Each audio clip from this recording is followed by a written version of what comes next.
Friends, आज है हमारा topic how to check it's an enantiomer और डायस्टेरियोमर्स। सो डायस्टेरियोमर्स को पहचानने से पहले मतलब दो मॉलिक्यूल्स जो होते हैं ये दोनों में डायस्टेरियोमर का जो रिलेशनशिप है या फिर नहीं है ये पता करने से पहले हमें ये पता होना चाहिए कि what is enantiomer and what is diastereomers. So enantiomer, listen, this both are the stereo isomers, ठीक है, this both are stereo isomers.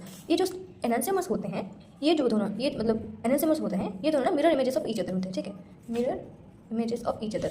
Like let it be here A B C D, then अगर इसका mirror image तुम निकालोगे तो फिर ये होगा A C D and B. अगर फॉर एग्जांपल अगर इसका कन्फिगरेशन आर कन्फिगरेशन आएगा, इसका ना एस कन्फिगरेशन आएगा, तो ये जो एनेंशियोमर्स होते हैं वो ना मिरर इमेजेस से रिलेट होते हैं। और अगर एक का आर कन्फिगरेशन होगा तो फिर उसका जो मिरर इमेज मतलब इसका जो एनेंशियोमर होगा उसका एन एस कन्फिगरेशन होगा, then these will be the enantiomers. Whereas what is diastereomers, diastereomers क्या होते हैं, ठीक इसका ऑपोजिट। मतलब यहाँ for example let it be यहाँ पर और मॉलिक्यूल हम ले जाएंगे जो कि कार्य होगा A B C, let it be D E and F, ठीक है।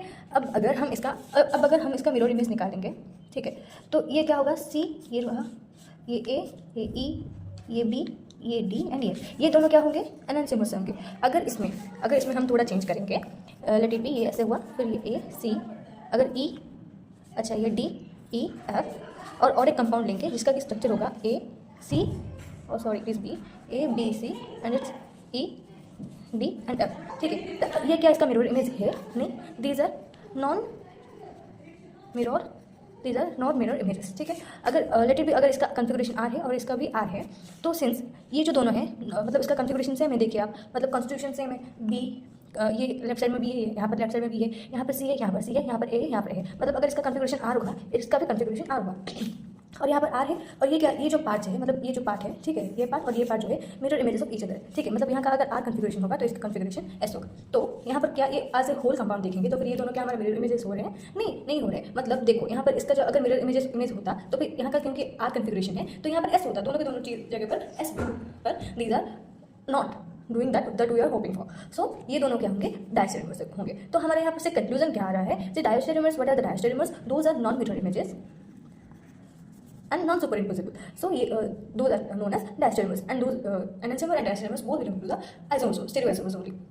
अच्छा, तो हम और एक एग्जांपल लेके इसको और अच्छे से समझते हैं। यहाँ पर मैं ना 3 मॉलिक्यूल्स लूँ, मतलब एक मॉलिक्यूल लूँ, फिर उसका मतलब एग्जांपल के तौर में इसको आप मतलब ये मॉलिक्यूल नहीं, ये मत समझना, बस फॉर एन एग्जांपल ये 3 चीज़ें ली हूँ, ठीक है। तो यहाँ पर पहले में जो है मतलब ऊपर बी है, नीचे एच है, ये सब मॉलिक्यूल्स हैं। तो फिर अगर यहाँ पर तुम 1 और 2 को कंपेयर करोगे तो अच्छे से क्लियरली ये तुम्हें पता चल जाएगा कि यहाँ पर जो सी, ये जो 1 एंड 2 है प्योर मतलब mirror images of each other है। अगर मैं इसको रैंडमली कुछ भी अगर कन्फिगरेशन दे दूँ, let it be R, this is S and this is these are randomly configurated, मतलब कन्फिगरेशन रैंडमली दी हूँ, इसको इसका सीआईपी रूल के हिसाब से नोमेनक्लेचर में कन्फिगरेशन डिनोट किया जाता है, ठीक है। तो since these are mirror images of each other, so यहाँ का अगर आर है तो ये वाला क्या होगा, एस होगा, ये वाला आर का एस का आर एंड ये वाला आर का एस, ठीक है। सो यहाँ पर अगर तुम देखोगे तो रिलेशन बिटवीन 1 एंड 2 क्या है, प्योरली मिरर इमेज। अच्छा, मिरर इमेज है क्या, हाँ मिरर इमेज है, तो फिर इनके बीच रिलेशन क्या होगा, दीज आर एनेंशियोमर्स, ठीक है। नाउ देखो 1 एंड 3 के बीच अगर देखोगे, देखो ये जो बी ऊपर का है ऊपर ही है, यहाँ पर लेफ्ट साइड में है, लेफ्ट साइड में ए है, राइट साइड में सी है, राइट साइड में सी है, मतलब यहाँ का कन्फिगरेशन आर है तो यहाँ का भी कन्फिगरेशन आर ही होगा।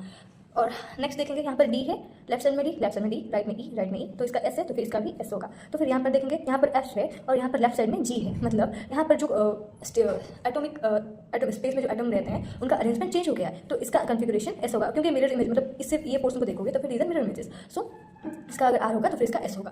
तो यहाँ से हमारा पता क्या चला, अगर यहाँ पर हमारा अगर 2 पार्ट मिरर इमेजेस हो रहे हैं और थर्ड पार्ट मिरर इमेज नहीं हो रहा है, अगर कुछ भी अगर डिफर हो जाएगा तो फिर वो डायस्टेरियोमर हो जाएगा, ठीक है। तो फिर ये आप मत सोचिएगा कि ये दोनों मिरर इमेज मतलब ये जो पार्ट है मिरर इमेजेस है तो ये दोनों एनेंशियोमर हो जाएंगे, no, that is a great wrong thing that is in your mind if you have. So ये जो दोनों होंगे, अगर किसी एक पॉइंट पे भी अगर ऐसे मिरर इमेज हो रहा है या फिर कन्फिगरेशन में चेंज आ रहा है तो फिर वो दोनों डायस्टेरियोमर्स होंगे, ना कि एनेंशियोमर्स। सो 1 एंड 3 में हमारा रिलेशन क्या होगा, मिरर इमेज है क्या, नहीं मिरर इमेज नहीं है, रिलेशन क्या है, डायस्टेरियोमर। लाइकवाइज अगर देखेंगे 2 एंड 3 में, देखो अच्छा यहाँ पर देखो अच्छा यहाँ पर तो हम असाइन की मतलब कर चुके हैं, तो देख लें यहाँ पर एस का है, यहाँ पर आर है, यहाँ पर आर है, यहाँ पर एस है, ठीक है, यहाँ पर एस है, यहाँ पर एस है, तो फिर ये हमारा क्या होगा, तो फिर ये जो हमारा है क्या होगा, मतलब these are is mirror images, but यहाँ पर देखो अच्छे से देखो, यहाँ पर जी एफ है, लेफ्ट साइड में भी जी एंड एफ है, ठीक है, पर यहाँ पर मतलब ये जो पोर्शन है यहाँ पर मिरर इमेज नहीं है, पर ये जो पोर्शन है ना, ये दोनों मिरर इमेज है। मतलब एस का आर हो रहा है, आर का एस हो रहा है, पर यहाँ का एस का एस हो रहा है। मतलब 2 और 3 भी क्या होंगे, नॉन मिरर इमेजेस होंगे, ये भी डायस्टेरियोमर्स होंगे। होपफुली आपको ये कॉन्सेप्ट क्लियरली समझ में आ गया होगा। Thanks for watching.